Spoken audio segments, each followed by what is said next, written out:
गणपति बप्पा मौर्य। राधे राधे। आप सभी के अपने चैनल अमृत अंश में आप सभी का स्वागत है।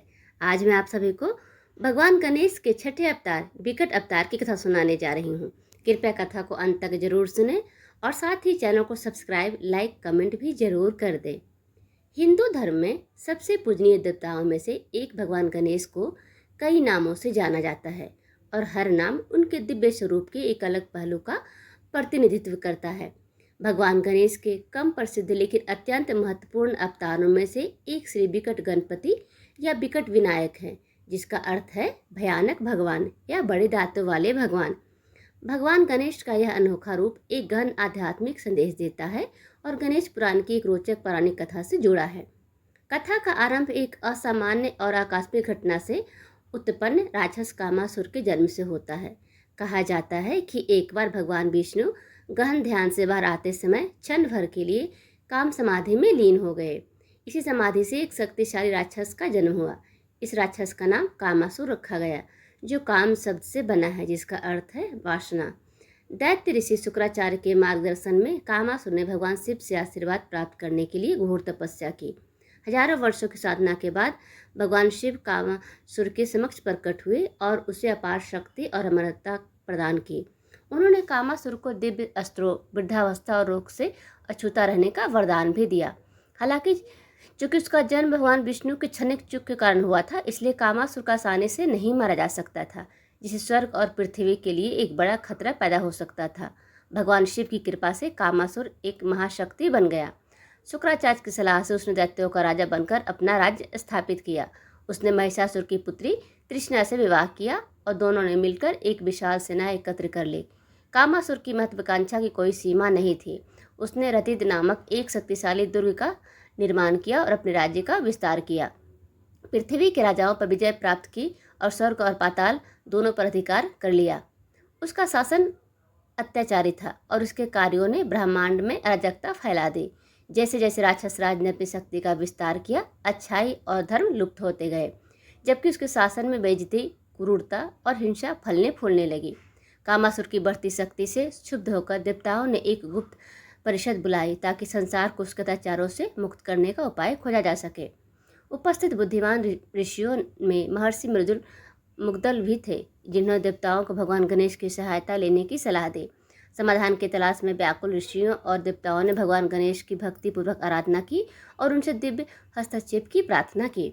उनकी भक्ति से प्रसन्न होकर भगवान गणेश विकट गणपति के रूप में अपने उग्र और शक्तिशाली रूप में प्रकट हुए, जिन्हें मयूर वाहन भी कहा जाता है, जो मोर की सवारी करते हैं। अपने विशाल दांत और प्रचंड आभा वाले भगवान विकट काया रूप बुरी शक्तियों के विरुद्ध दैवीय प्रतिशोध का प्रतीक था। उन्होंने देवताओं से कहा, डरो मत, मैं कामासुर राक्षस का वध करूंगा और संसार में संतुलन स्थापित करूंगा। भगवान विकट अपने भव्य मयूर पर सवार होकर कामासुर का सामना करने के लिए निकल पड़े। शक्तिशाली और अडिग दिव्य भगवान को देखकर दैत्य सेना में खलबली मच गई। इस दिव्य पुरुष के दुस्साहस से क्रोधित होकर कामासुर तुरंत युद्ध के लिए तैयार हो गया। दैत्यराज कामासुर ने क्रोध में आकर भगवान विकट को कुचलने के लिए उन पर एक शक्तिशाली गदा फेंकी, लेकिन कामासुर को आश्चर्य हुआ कि गदा भगवान विकट के चरणों में गिर गई, जिससे उन्हें कोई नुकसान नहीं पहुंचा। क्रोधित होकर कामासुर ने शक्ति नामक एक शक्तिशाली दिव्य अस्त्र चलाया, लेकिन वह फिर से शक्तिहीन होकर भगवान विकट के सामने गिर पड़ा। इस क्षण कामासुर को अपने गुरु शुक्राचार्य के शब्द याद आए, जिन्होंने उसे एक बार चेतावनी दी थी, यदि भगवान गणेश युद्ध में उतरे तो उनके चरणों में शरण लेना। वे काल सहित सभी ब्रह्मांडों की रचना, पालन और संहार के संचालक हैं। तुम उन्हें पराजित नहीं कर पाओगे।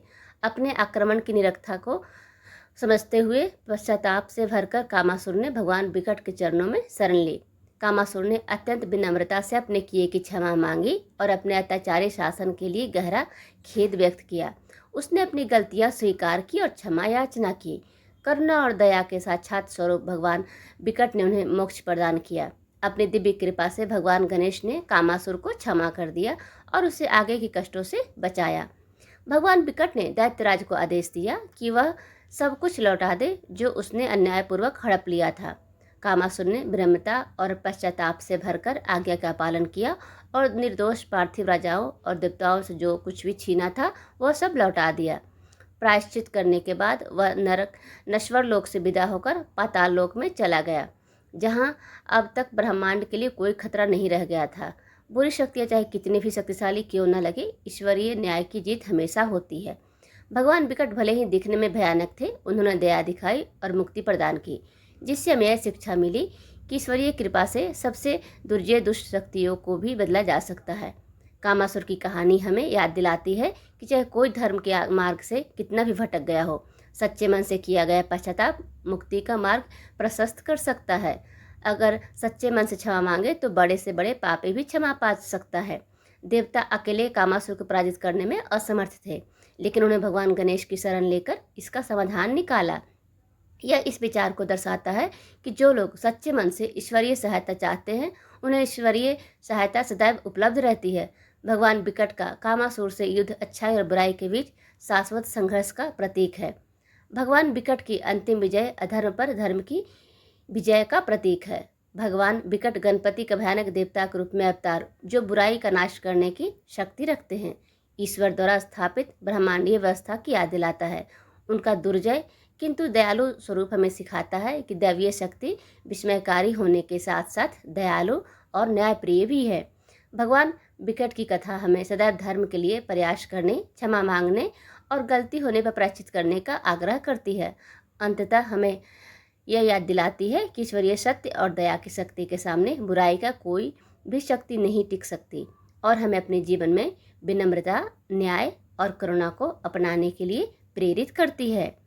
गणपति बप्पा मौर्य। कथा सुनने के लिए आप सभी का बहुत बहुत धन्यवाद। प्लीज़ चैनल को सब्सक्राइब, लाइक, कमेंट ज़रूर कर दें। आप सभी का एक बार फिर से धन्यवाद।